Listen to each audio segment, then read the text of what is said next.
You're not stuck. You're just avoiding a decision. Have you ever stayed somewhere longer than you should have?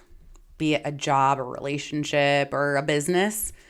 Not because it was working, but because you just put so much into it. Here's the hard truth. Sometimes leaving isn't risky, but staying is.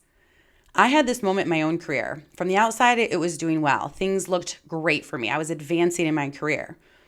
But inside, something felt off. Not loud, not dramatic, just quiet and consistent. Like, this isn't it anymore. And one day I asked myself, if nothing changes, will I be okay in a year? And for the first time, the answer was no. This is the kind of decision leaders face all the time. Not just about jobs, but team, strategy, direction. And here's why it's so hard. We don't stay because it's right. We stay because it's familiar. We tell ourselves, I've already put so much in. I just need to try harder. Things will get better. But really, we're avoiding the discomfort of change because starting over feels more scary, even when staying feels wrong. And here's the trap. We think, I've spent years on this. I can't walk away now. But time already spent is gone either way. It is no reason to stay. So the real question is, do I want more of this? I see this all the time, even in my own family. My sister is a veterinarian and owns her own clinic, and she built it over the last decade. She has her team, her clients, her identity.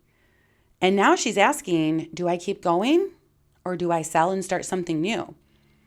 And the hard part isn't business, it's letting go of who you've been. So here's the shift. Don't ask, what have I put into this? Ask, if I started today, would I choose this again? If I started today, would I choose this again? Sometimes the answer is yes. Then go ahead and stay fully, reinvest. But sometimes it's no. And that's when it clicks.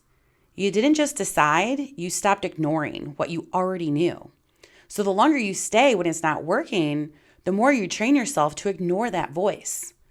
Now, I don't regret leaving things. I regret how long it took me to see I had already decided.